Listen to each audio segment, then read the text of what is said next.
آئیے وہ کون سے اعمال ہیں جو ہم اس رمضان کے مبارک مہینے میں کثرت سے کریں گے تو اللہ کی رحمت سے ہمارے درجات کی بلندی بھی ہوگی اور گناہوں کا کفارہ بھی ہوگا۔ ان میں سب سے عظیم عمل رمضان کا روزہ ہے۔ یاد کر لیجئے،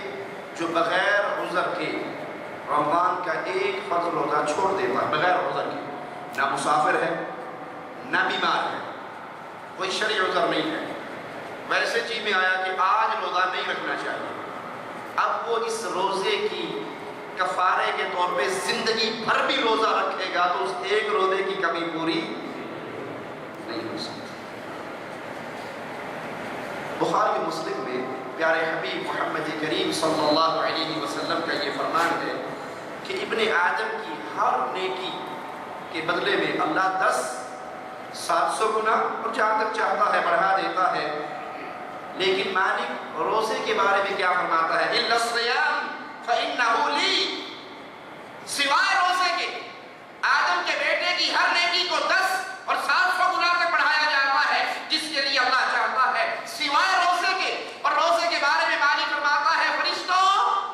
میرے بندے نے روزہ میرے لیے رکھا ہے، اس کی جزا بھی قیامت کے دن میں ہوگا، جب روزے داروں کے لیے جنت کا ایک خاص دروازہ کھولا جائے گا اور روزے داروں سے کہا جائے گا اس دروازے میں سے جنت میں داخل ہو جاؤ، ان کے علاوہ پھر کوئی اور اس دروازے سے داخل،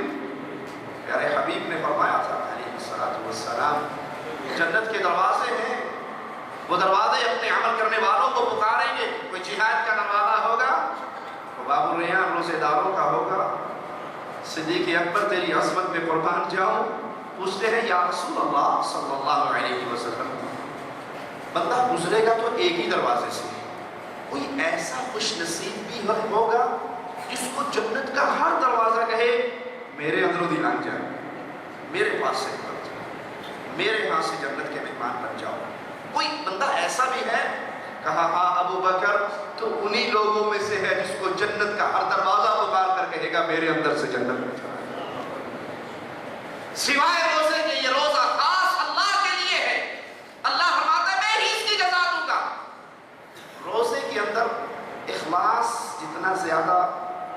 نظر آتا ہے شاید کسی اور عبادت میں اتنا اخلاص، نماز انسان پڑھ رہا ہر بندہ کو دیکھ رہا ہے نماز پڑھ رہا،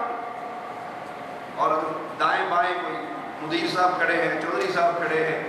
بندہ ذرا بنا کے پڑھتا ہے کہ اس کو بھی تسلی ہو جائے، بڑا حاجی لاکھ لاکھ جائے ٹک کے نماز پڑھتا ہے، آپ میں تسبیح لے کے گھوم رہا ہے، ہر کسی کو نظر آ رہا ہے تسبیح لے کے پھر رہا ہے، یہ ریاکاری ہے نا،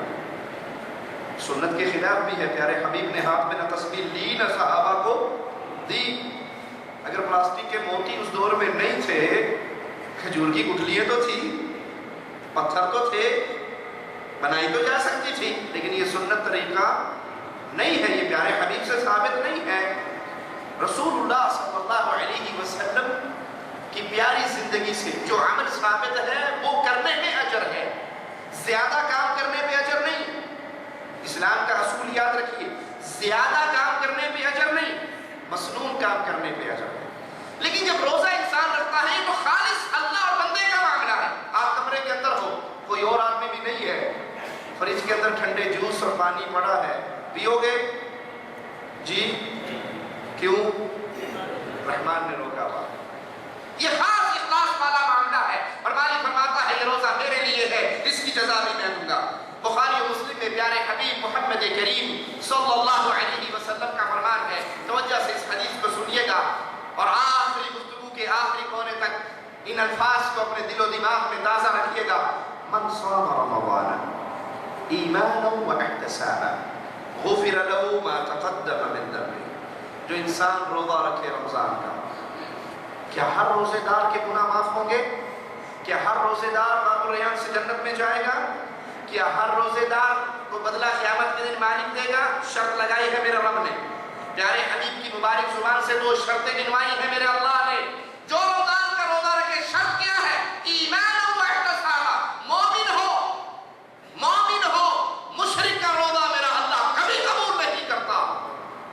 ورنہ اسلام کے آنے سے پہلے عاشورے کا روزے کا رواج تھا،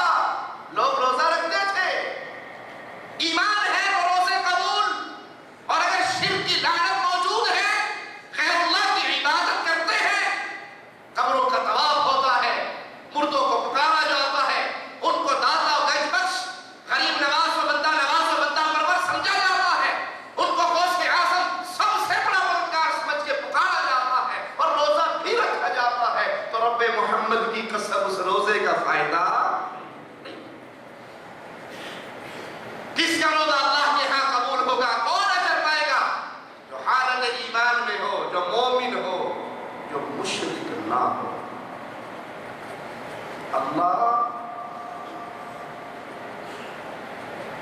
وہ ذات ہے جو اپنی ذات و صفات و عبادت میں کسی کی حصے داری کو برداشت، شراکت کو برداشت۔ اللہ کے لیے اعلیٰ مثال سمجھانے کے لیے شراکت میں ایک مثال دے دوں، ارے وہ تو خالق و مالک ہے۔ انسان اپنی عزت و غیرت میں کسی کی شراکت برداشت نہیں کرتا، کرتا ہے؟ جی نکاح کرتے ہو نا، شادیاں کرتے ہو،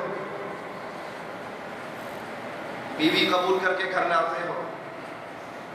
اور کسی کی شادی ہونے لگے ایسی لڑکی سے جس کے لیے وہ 10 سال سے دعائیں مانگتا آ رہا ہے کہ اللہ میرا بیاہ جدوں بھی ہوئے فلانی نہ ہوئے، بہت خوبصورت ہے، بڑی پسند والی ہے، آئیڈیل عورت ہے،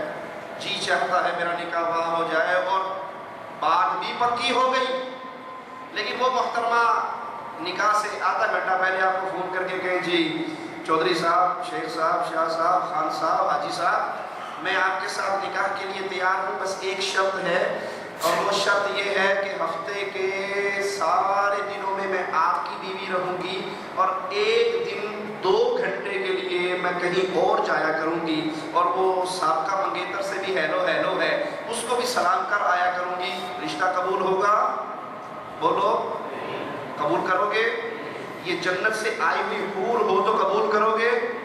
کوئی خان صاحب ہوگا تو خیر ہی مار دیں گے کہ ہمارا مرو دفع ہو جاؤ، جدھر جاتی ہے ادھر جاؤ، ہمیں تمہارا ضرورت نہیں ہے۔ یہ تم نے کیا کہہ دیا کہ 2 گھنٹے کے لیے کسی اور کے پاس؟ سوچئے آپ نے بیوی کو پیدا کیا، جی پیدا کیا بیوی کو، راسی کو، خالق کو، مالک کو اس کے؟ نہیں، صرف قبول قبول قبول کہہ کے اسے گھر لائے ہو نا، 3 تولہ سونا حق مہر تسلیم کر کے، جو پہلی رات ہی انگوٹھا دے کے کر معاف میں دوں، بیوی کہتی ٹھیک ہے جی معاف کر دی، تو ناراض نہ ہو میں نے حق مہر معاف کیا۔ اکثر کھا جاتے ہیں نا،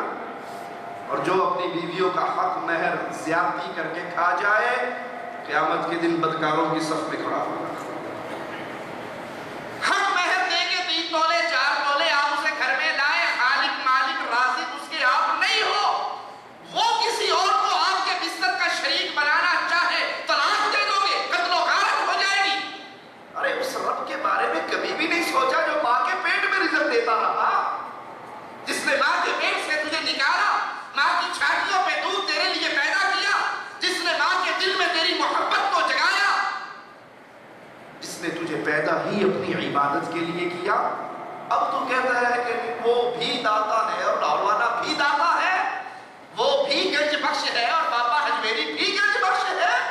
وہ بھی غریب نواز ہے اور اجمیر والا بھی غریب نواز ہے، وہ بھی بندہ پرور ہے اور یسود رات بھی بندہ پرور ہے، وہ بھی دیتا ہے اور خواجہ بھی دیتا ہے۔ میں سنی یقینت والا ہوں، تو کیوں مجھ سے جلتا ہے؟ ایک میں کیا سارا زمانہ خواجہ کے در پہ پلتا ہے، اپنی بیوی کی عزت میں تو شراکت کو پسند نہیں کرتے، میرے اللہ کی عبادت میں غیروں کی شراکت کو اللہ کیسے پسند کرے گا؟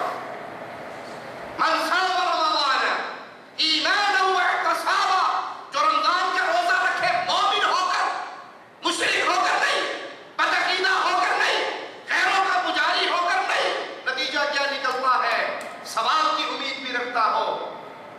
غفر له ما تقدم من ذنبه، اللہ اس کی زندگی بھر کے گناہوں کو معاف فرما دیتا۔ یہ پیارے عمل کا بدلہ کس کو ملنا ہے؟ صحیح بخاری کی یہ روایت سنیے، جس نے روزہ رکھا جھوٹ بولنے سے باز نہیں آیا، جس نے روزہ رکھا اور جھوٹ بولنے سے باز نہیں آیا، جھوٹی بات کہنے سے باز، جھوٹ پہ عمل کرنے سے باز نہیں آیا، اللہ کو کوئی ضرورت نہیں یہ بھوکا رہے یا پیاسا رہے، اللہ کو اس کی کوئی حاجت نہیں۔ روزے دار اگر جھوٹ بولے تو روزہ اس کا برباد ہوا یا نہیں؟ اگر وہ جھوٹ بولے یہ کہے فلاں نے آپ کو گالی دی اور اس غریب نے گالی نہ دی ہو، جھوٹ ہوا نا؟ زندگی کے معاملات میں جھوٹ بولے تو روزہ برباد۔ اور جو روزہ رکھ کر لوگوں کو یہ درس دے کہ اللہ ہماری سنتا نہیں ہے، پیروں کی موڑتا نہیں ہے، یہ جھوٹ نہیں ہے؟ ارے یہ تو سب سے بڑا جھوٹ ہے جو اللہ پہ الزام لگاتا ہے کہ اللہ عوام کی سنتا نہیں ہے، پیروں بابوں کی موڑتا نہیں ہے، ہماری تمہارے آگے، تمہاری اس کے آگے۔